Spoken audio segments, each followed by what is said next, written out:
शुक्रिया अदा भी करते हैं कि आप शॉर्ट नोटिस पे इधर हम लोगों के पास आए हैं और जो सूरत हाल है उससे आगाह कर रही है हमारी मेंबरशिप आपको। मैं थोड़ा सा इस किस्म से बात करूंगा कि आप इसको ज़रा संजीदगी से सोचेंगे भी और एक बात पूरी पाकिस्तान तक अच्छी जाएगी कि देखिए, अगर ऑपोजिशन अपना किरदार नहीं अदा करेगी तो जमहूरियत तो फिर नाम की रहेगी। तो लिहाजा मेरी गुजारिश ये होगी उन पे जो फैसला करने के काबिल हैं और करते हैं कि ऑपोजिशन को मेहरबानी करके उनका ड्यू शेयर बात करने हद तक तो दे दिया जाए। अगर ये ड्यू शेयर भी हमसे छीन लिया जाएगा तो अवाम की जायज़ बुनियादी हकों के तहफ़्फ़ुज़ के लिए तो फिर कोई आवाज़ बुलंद नहीं होगी। अब अगर नाइंसाफ़ी हो रही है किसी भी जगह पे तो ऑपोजिशन का काम है कि वो उसको उजागर करे, उसको हाईलाइट करे, अवाम को रिलीफ दिलाने के लिए आप प्रेस के सामने हमको आना पड़े, आप हमारी हिमायत करें, आप इस चीज़ को और उठा के सामने ले जाएं कि ये ज़्यादती हो रही है तो रिलीफ मिले। और अगर जमहूरियत नहीं चलानी तो फिर तो अपोजिशन बिल्कुल बेमायने है, हमें फिर कोई एतराज़ नहीं है। रहा सवाल कि जीडीए अगर एक्टिव रोल प्ले कर रही है तो सबको खुश होना चाहिए कि सिंध में एक अपोजिशन अपना किरदार अदा कर रही है और उस किरदार अदा करने से ये क्लियर हो जाएगा कि जो हुक्मरान है इस वक्त उनके लिए चेक एंड बैलेंस होगा। अब चेक एंड बैलेंस तमाम ज़रूरी है। अब आप देखें नौकरियां बिक रही हैं, सिंध पब्लिक सर्विस कमीशन से किसी को मेरिट पे नौकरी नहीं मिल रही, लॉ एंड ऑर्डर बिगड़ चुका है तो लॉ एंड ऑर्डर में ये कहा जाता है थाने बिक रहे हैं, जो वजारतें हैं उसमें जो हालात हैं वो किसी से छुपे हुए नहीं है। तो हुक्मरानी मैं नहीं समझता कि इस वक्त इस जमहूरी सिस्टम के हाथ में कुछ है कि वो डिलीवर कर सके आवाम तक, क्योंकि जो पिछले 17 साल में तबाही बर्बादी इदारों की हो चुकी है उसको वापस बनने में भी पता नहीं कितने बरस लगेंगे। लिहाजा मैं इतना ही कहूँगा कि जीडीए अपना किरदार अदा करेगी। मैंने अभी भी अपने जीडीए के कंपोनेंट पार्टीज दोस्तों से पूछा कि जनाब मुश्किल वक्त तो ये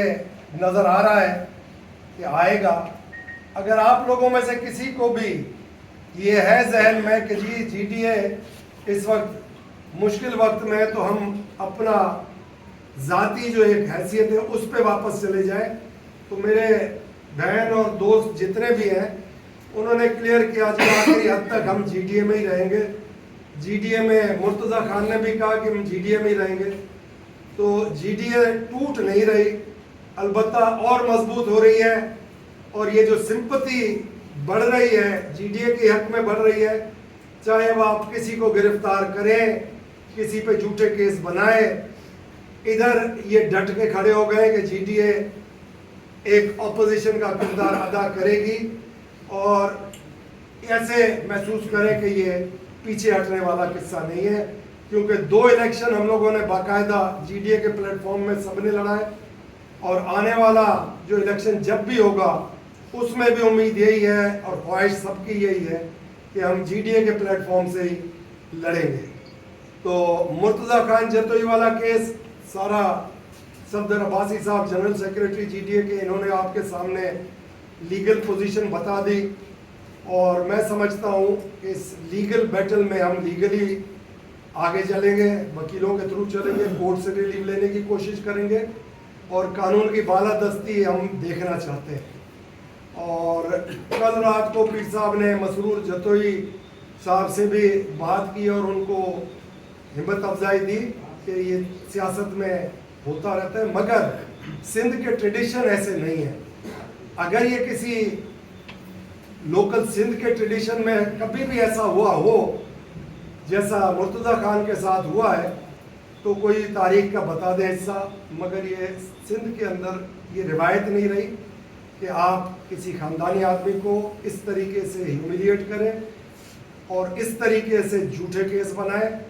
اور اگر بیل ہو تو اس بیل کو کینسل کرا کے اس کے اوپر نئے 2 کیس بنوائے، 3 کیس بنوائے یا 10 کیس بنوائے۔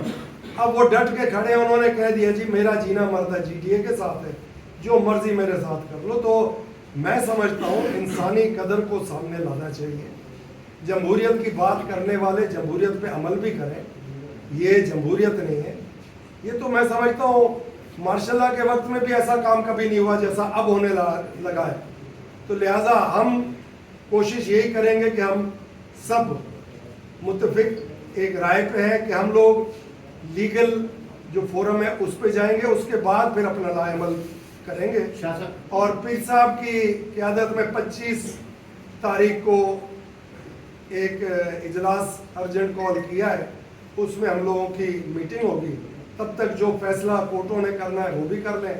اور کہاں راستہ جا رہا ہے وہ بھی نظر آ جائے گا۔ شاہ صاحب، میرا سوال یہ ہے کہ آج آپ کی جو باڈی لینگویج یہ ساری پریس کانفرنس بتا رہی ہے کہ ایسا لگتا ہے جیسے آپ پاکستان کی جمہوریت سے مایوس ہو گئے ہیں اور یہ مطالبہ کر رہے ہیں کہ یہ جو جمہوری نظام ہے بالکل ہی کسی قابل قبول نہیں ہے، یہ نہیں ہونا چاہیے۔ میری گزارش سنیں، آپ اتنا سوال ایسا کر گئے ہیں، اگر آپ پیکا کا قانون دیکھیں تو